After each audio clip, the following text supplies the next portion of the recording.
Robert Linsay time. It's Robert Linsay time. He ain't no friend of mine. Stu won't send him a dime, but I will let him speak the things that's on his mind. But I will keep him far away from my behind. 'Cause Robert likes to go where all the shit winds blow, but that's not all he blows, and I don't mean his nose. 'Cause Robert likes to show old Sigmund Freud, you know. You have to watch his hands, he'll put them in your pants. But now it's time to air, there's Lindsays everywhere, and that ain't all. Thank you. That was the Robert Linsay song, lyrics composed by Sutclif. It's Robert Linsay time, people. It might be a regular little gig, you know, on my show here, on my channel. You know, every once in a while we'll have Robert Linsay time, like they used to have Howdy Doody time. And the thing about Robert Linsay is, folks, by the way, for those of you just tuning in, this is Stu Sutclif, converting oxygen into carbon dioxide on a daily basis. And this is my demented channel. And if anybody's watching for the first time, what is that blinking light? Oh. If anybody's new to the Delphi murders of Libby and Abby, you got a lot of catching up to do. I can't sum it up for you. You're just going to have to take a few days and go back to the earliest points of the story, which would be February 13th of 2017. And you'll just have to bone up on it, because this case has got so many players, so many twists and turns, innuendos, rumors, speculation, diarrhea. Well, somebody might get diarrhea from it, you never know. But yeah, you really are going to have to play catch up and analyze and research a bunch of stuff to get you up to speed. This controversial guy, Robert Linsay, I thought I was controversial. You know, okay, he's the rumor mill. Everyone accuses him, okay, he's rumors, he's a pervert, I've read it all on Reddit, no pun intended. But, let me ask you all a question, okay? Maybe someone can answer this for me. If you don't know the truth about something, how can you accuse somebody of starting a rumor?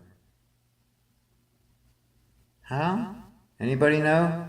The man in the polka dot shirt. Oh, if someone's spreading rumors around and you don't even know what the truth is, or nothing's been released at all, you have nothing to compare it to, and you really can't say if it's a rumor or not, even if it sounds all effed up.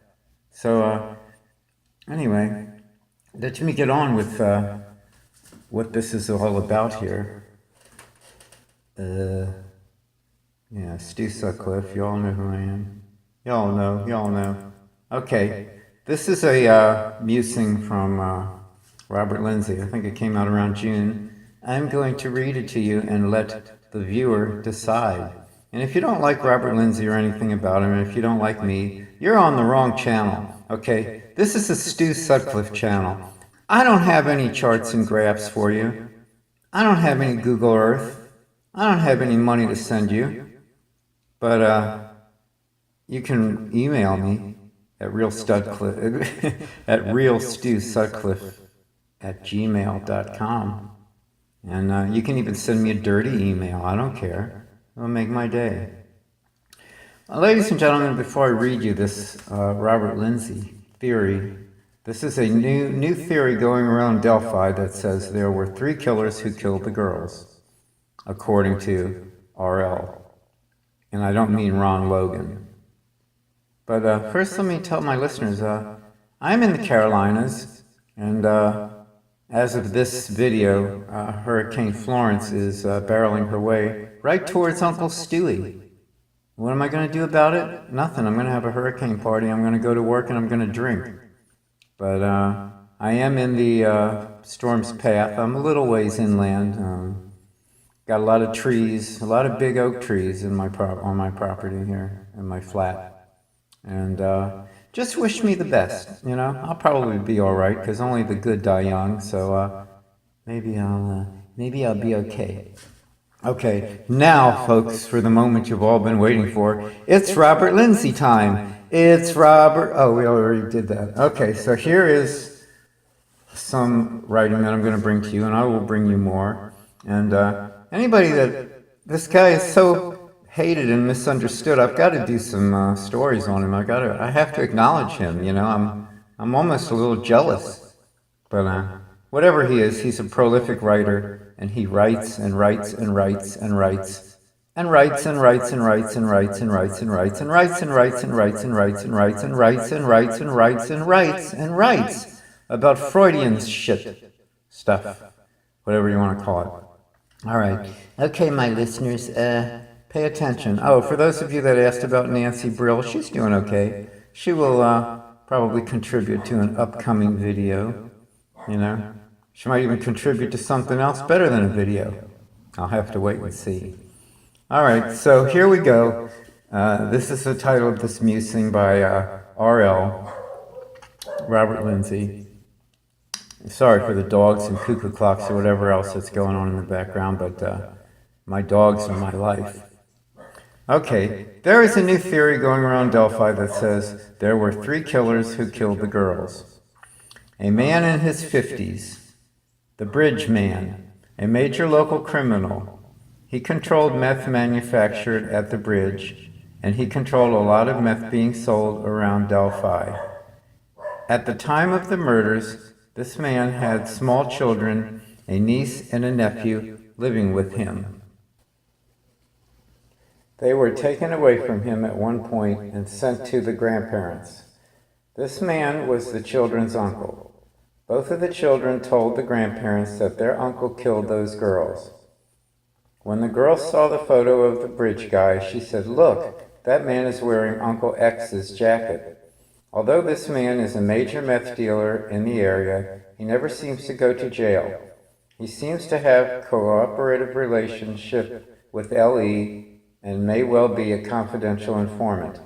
He has given up many of his associates to L.E., and it is thought that if he stays out of jail, they will let him deal as long as he keeps giving people up. A woman in her 20s, this man's daughter, appears to be heavily involved into the local drug/meth scene. From the looks of her, she has a diagnosis of borderline personality disorder. A man in his 30s, a very well-known local, the man confessed to the murders to a male friend a few days after the crime. He also had a huge scratch across his neck the day after the crime. His confession was reported to L.E. Last I heard, they wanted his DNA, but he was refusing to give it. This man was a boyfriend of the woman above. This man's aunt openly states that he killed those girls. I know this man well, and I would diagnose him as a psychopath. He also has prominent narcissistic tendencies. Gee, we know a lot of people that have those, don't we? As the story goes, Bridge Guy did indeed round up the girls and walk them across the creek. On the other side were the younger couple. The young man killed both of the girls. The young woman then inflicted some gratuitous overkill-type injuries on Libby. These rumors are coming directly from the Delphi underground.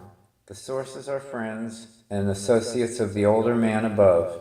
They openly state that he killed those girls and have provided the story above about how it happened. Now we have had all sorts of rumors floating around about this crime for well over a year and a half now, but this is the first time that we have people actually coming forward and openly pointing the finger at people and accusing them of committing the crime.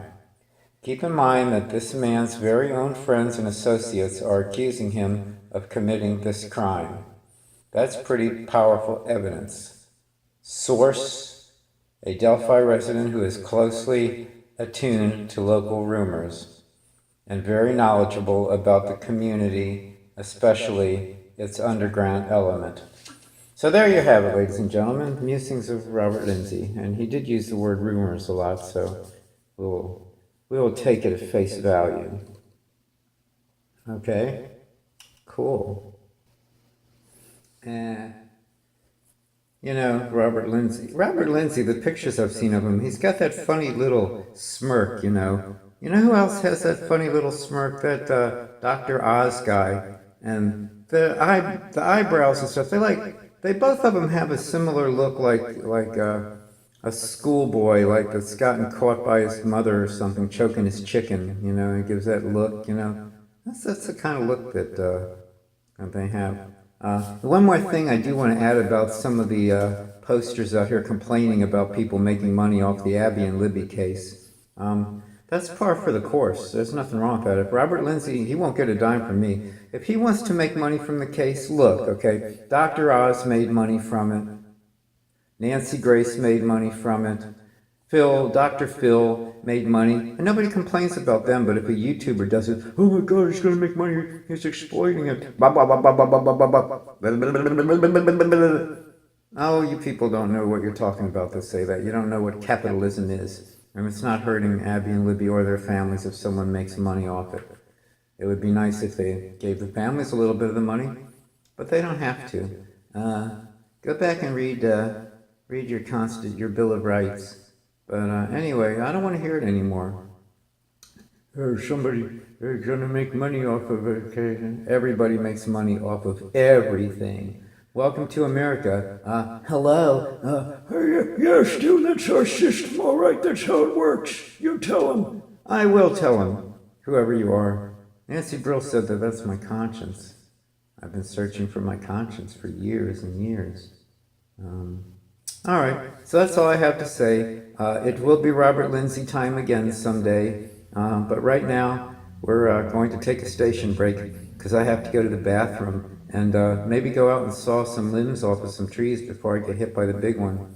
So yeah, wish me luck through this hurricane, and I'll let you all know how it turns out. And if it really hits here, I'll try to get a little bit of video of it. Of all the people on YouTube and stuff everywhere, how come I have to be in the line of this stupid storm, okay? Maybe I'm being tested. Testes. This is Stu Sutclif, signing off. Goodbye. I love you all. Most of you. Maybe even a troll or two.